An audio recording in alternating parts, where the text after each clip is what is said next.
no trespass. Just don't hurt me. This is how BioShock begins. Not with a fight, not with a mission, with you watching a man die through a window you can't open, in a room you can't reach, unable to do anything about it. You are already too late. You haven't even arrived yet. Is it someone new? Is it someone new? The figure asks. And yes, it is. It's you. You're on the wrong side of the glass. Your first glance of a city that has already broken. Carry on without ever caring if you existed or not. I'm a photographer. I spent 13 years studying how images create feeling. And what struck me about BioShock isn't just how it looks or how it sounds. From the very first second, it makes you feel like you're an intruder in someone else's tragedy. I played this on the Remastered collection version, visually enhanced from the 2007 original, but Rapture is still Rapture. No game has built an underwater world this dark, this breathtaking, and this alive. I want to understand why. And the answer lies in three things: the way Rapture was built, the way it sounds, and the lives that were left behind inside it. So let's get into it.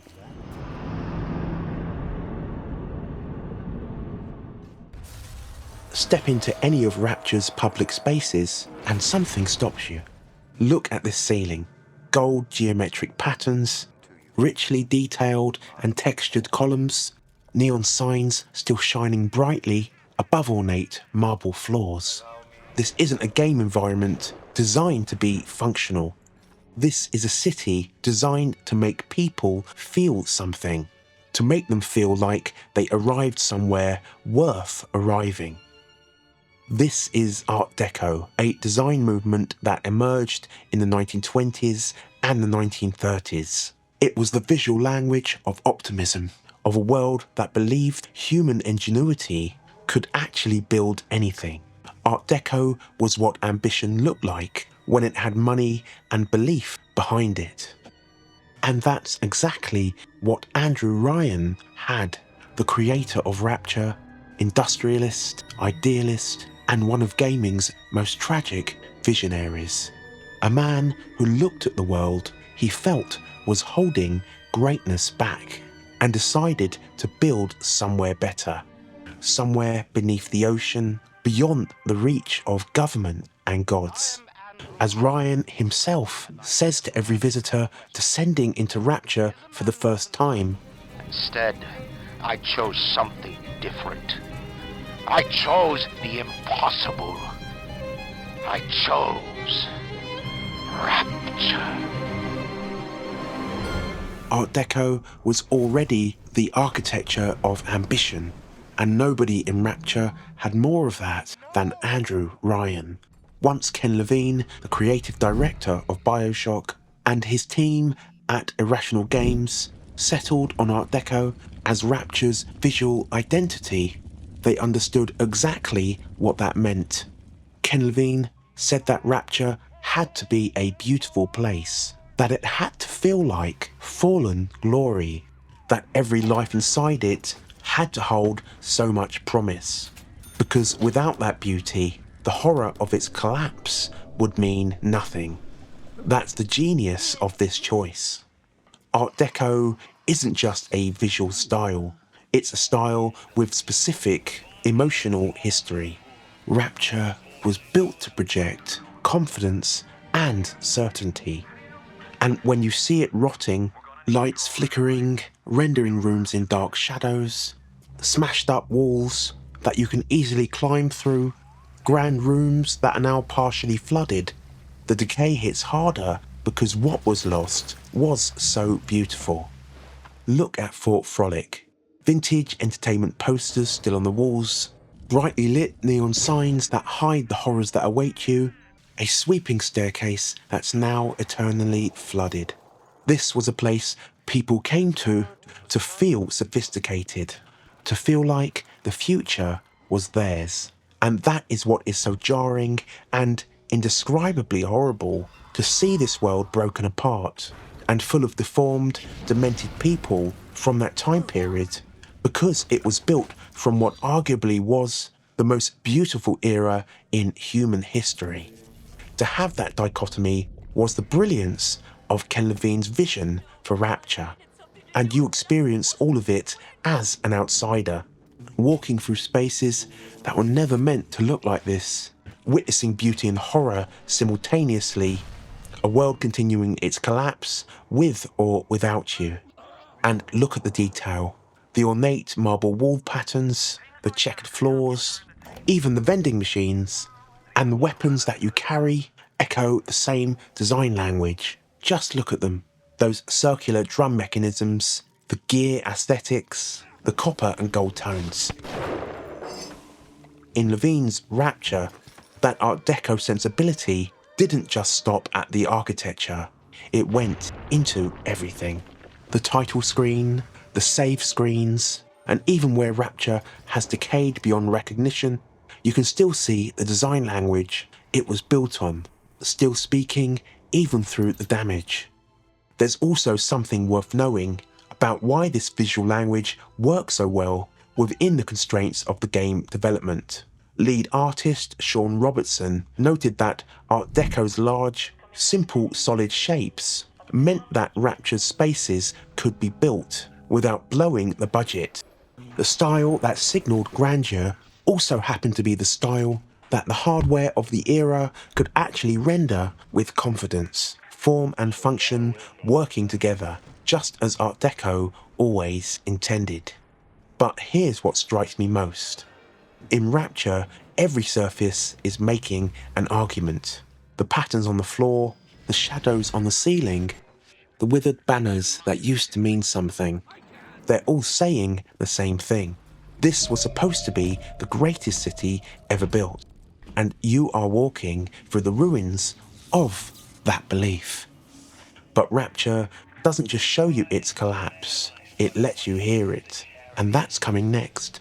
If you're enjoying this kind of breakdown, where we look at why games feel the way they feel, rather than just what they are, please hit the subscribe button and give this video a like. There's more like this coming, plus it genuinely helps my channel grow. Thank you very much.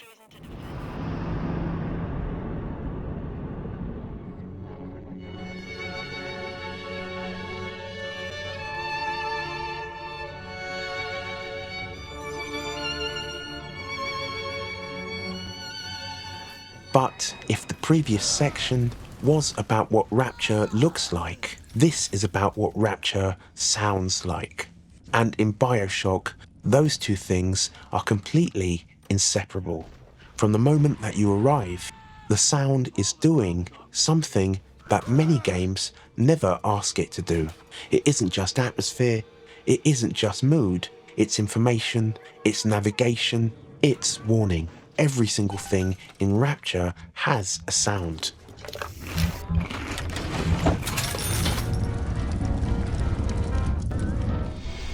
None of these sounds are decorative. Every one of them is telling you something about the world that you're moving through. And that cumulative effect makes Rapture feel completely lived in. A city that existed long before you arrived and has its own rhythms entirely independent of you.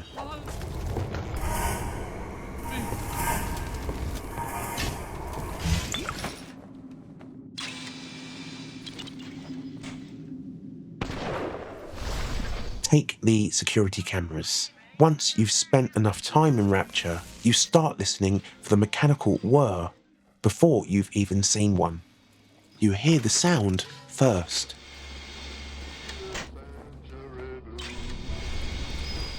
And in that gap between hearing and seeing, you find cover, plan your approach, line up a shot, and take it out. Rapture trains you to navigate by ear as much as by eye. You start noticing things that were always there. fucking touch me! Come on! And then there's the splicers.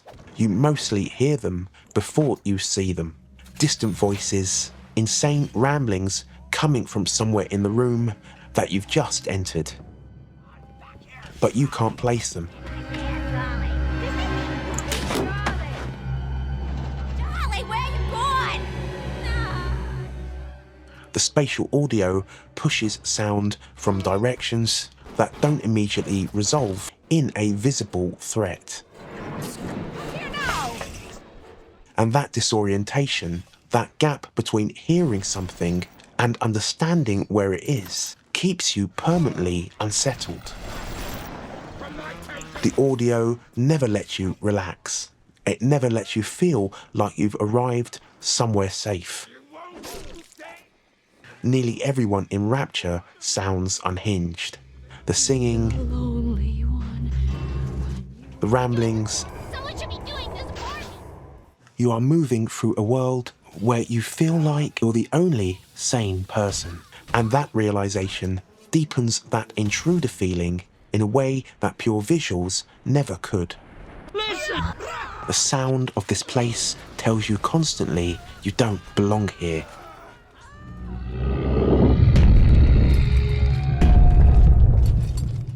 Then there's the Big Daddy, that low, distant, mournful sound, somewhere between a foghorn and a groan, has become one of gaming's most distinctive audio signatures.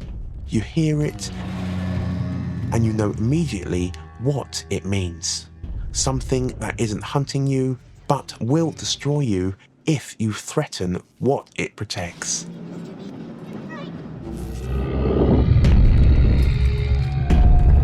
It communicates size, sadness, and danger simultaneously. And the fact that it sounds almost grief-stricken, rather than threatening, tells you something profound about what the Big Daddies actually are. Not monsters, protectors, trapped in something they didn't choose. Mostly seen lumbering through corridors with a little sister, keeping her safe in a city that has lost its mind. And I'll be honest, even knowing what it's protecting, gunning one down never feels like a victory. There has been tremendous pressure to regulate this plasmid business. Scattered throughout Rapture are audio diaries. Voices from another time, filling the space around you as you move. I'm also a woman who's not afraid of turning a buck or two. Ryan. The politics, the betrayals, the desperate optimism that ultimately turned into something terrible. Wild bunny. All of it delivered in voices that once belonged to people who believed in this place. 3 weeks, but he finally spilled the beans on how to get to Andrew Ryan.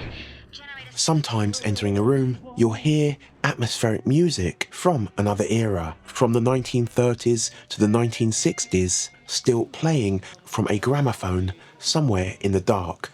Music that reminds you this world was once alive. What crawls in my garden?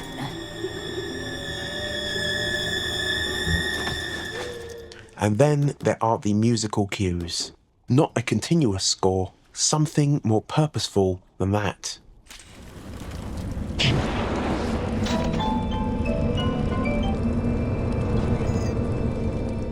BioShock uses orchestral music as a signal that the world is about to shift beneath your feet.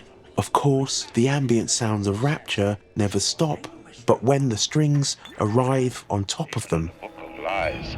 Sometimes you find truth. There is indeed a season. you know immediately that something has changed. The music doesn't create the tension, it sharpens it.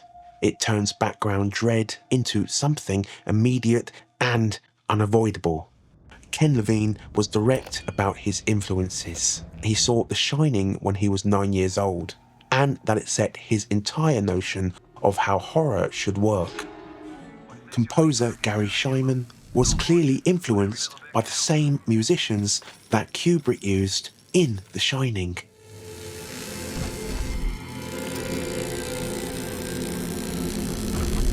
That tradition of modernist orchestral music built on dissonance and unease rather than melody. I played through a couple of moments in the game where they even used music directly lifted from The Shining. The same piece that Stanley Kubrick chose for the moment when Jack Torrance enters room 237. Levine and Shyman weren't just inspired by it, they were reaching for exactly the same feeling. This is what makes BioShock's sound design so extraordinary. It isn't layered on top of the world, it is the world. The ambient sounds, the splicer voices, the vending machines, the Big Daddy's moan, they're all saying the same thing in different registers. Sneak out like a thief. You're no CIA spook. Who are you? And when the music arrives, it doesn't just amplify the danger, it amplifies the tragedy of the people, the tragedy of what they built. Rapture is a place where something went catastrophically wrong, and the sound never lets you forget it. But the strangest thing about Rapture is that the city itself remembers what happened, and that's next. What's the moment in BioShock that you've never been able to forget? I'd love to know, so please let us know down below. We've looked at what Rapture was designed to look like and what it was designed to sound like. But there's a third layer to how this world makes you feel. And this one wasn't designed at all. It emerged from the objects left behind, from the rooms frozen in a moment of collapse, from the evidence of the lives that lived here before everything went wrong.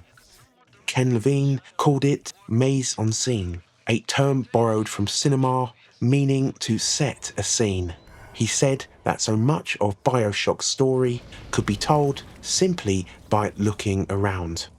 That a player could piece together what happened in any given space just by examining what was left there.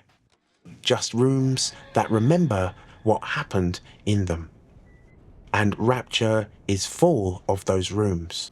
Missing persons posters covering the walls of Apollo Square, a residential district condemned during the Civil War that tore Rapture apart. Its people gone, their faces still there. The bodies of so-called gene traitors still hanging in Apollo Square's central concourse. And then there's Jasmine Jolene's corpse in a back room in Eve's garden at Fort Frolic. These details didn't need to be there, but they're there because the team at Irrational Games understood that history has to live in every room, in every object, in every corner of a world for it to feel truly real. And in Rapture, that sheer commitment to depth is everywhere you look. Fort Frolic is perhaps the most concentrated example of this in the entire game.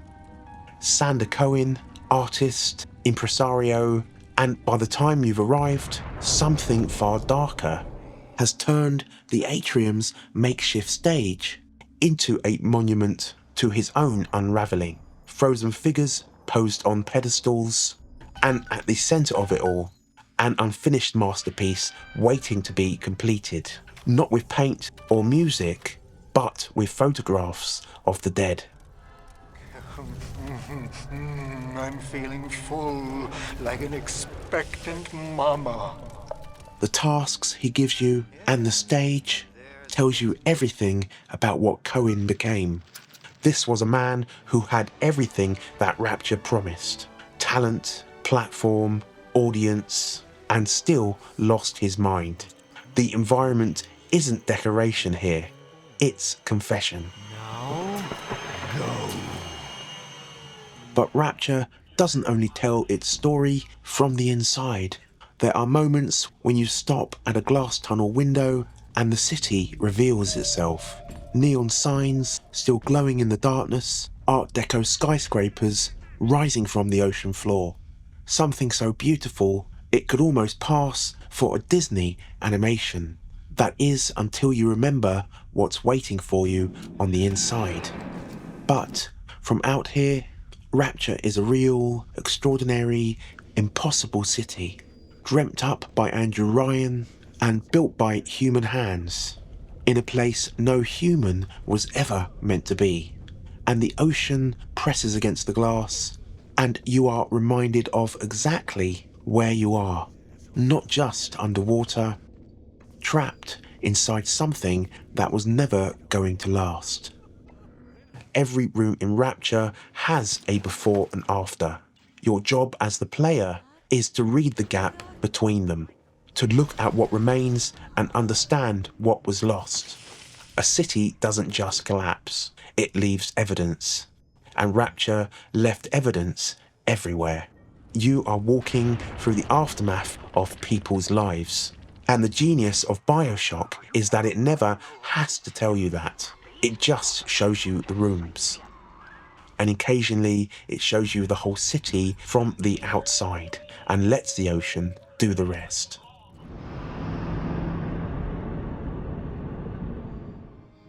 So why does BioShock feel like nothing else 19 years later?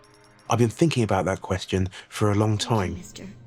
And with this journey that we've just been on together, looking at Rapture from every angle, visual, sonic, environmental, I think the answer is simpler than most people expect. It's because everything in this game is pulling in the same direction. The Art Deco architecture wasn't just a visual style. It was a statement about what Rapture believed in and what it lost. The sound design wasn't just atmosphere. It's a warning system that never lets you feel safe, that made you navigate by ear, that filled nearly every room with the voices of people who had lost their minds. And the objects left behind, the missing persons posters, the eerily empty bars that are still adorned with beautiful neon signs, and the ruins of apartments where ordinary people once lived, weren't just environmental details. They were the fingerprints of lives that lived here before everything collapsed. And all three of those things are saying the exact same thing. You are an intruder. This world existed before you arrived. It will continue its tragedy after you leave. And none of it, not the beauty, the horror, not the evidence of other people's lives, was put here for you. What makes this feeling so extraordinary is that it's shared. And I want to mention something here that involves a spoiler. So if you haven't finished BioShock, skip ahead to the next chapter now. Jack, the character that you play, believed he was a complete stranger in Rapture. His memories of a farm in Kansas, a family, a normal life, all of it implanted. He had no knowledge of what he truly was or where he truly came from. And so you, the player, and Jack experience Rapture in exactly the same way, as intruders encountering someone else's tragedy for the very first time. That alignment between player and protagonist, both arriving in genuine ignorance, is one of the most quietly remarkable things about BioShock. I've talked before about how Super Metroid creates something similar, a world so indifferent to your presence that it never once acknowledges you're there. But BioShock does something different. Super Metroid's world is hostile because it's indifferent. Rapture is different because it's saturated with other people's tragedy. You're not moving through an alien wilderness. You're moving through the wreckage of human ambition, and that distinction between indifference and tragedy is what makes Rapture so uniquely devastating. I've played a lot of games in my life, and I can count on one hand the ones that made me feel genuinely unwelcome in the way that BioShock does. Not unwelcome in a frustrating way, unwelcome in a way you feel when you walk into a room mid-conversation and realise something important happened before you arrived.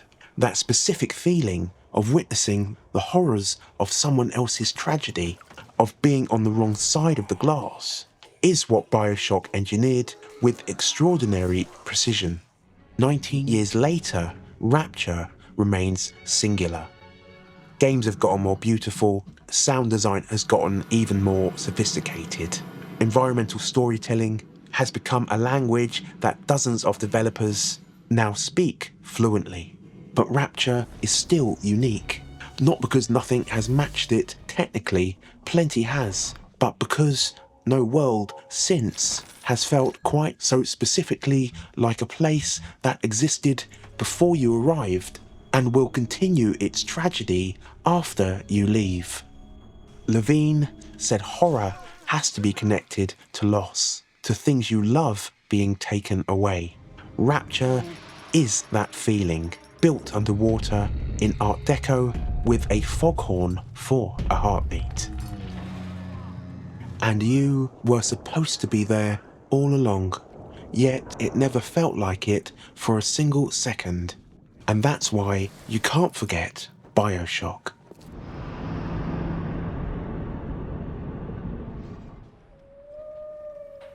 There's something else worth noting about BioShock that I only fully appreciated when playing it again for this video. Every level has its own sonic identity. Neptune's bounty has this low, watery chanting beneath everything. Eerie and unsettling in a way that's hard to place.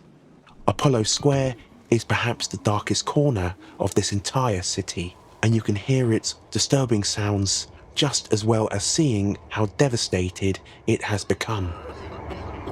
In Rapture, the sound and every brilliant, historical and decorative detail work in tandem, each level bringing its own distinct atmosphere to life. Rapture looks and sounds different from room to room, and the depth of that detail is part of what makes it so singular. BioShock is a disturbing masterpiece. I don't use those words lightly. There are games that unsettle you, there are games that impress you, but where BioShock is extraordinary is that the splendor and the horror arrive at exactly the same time, and neither cancels the other out, where the magnificence of what was built makes the horror of what it became almost unbearable. That's what Rapture does to you, and 19 years later, it still does. Go back to the beginning, step inside that bathysphere, let the city find you. Until we meet again, go forth and play.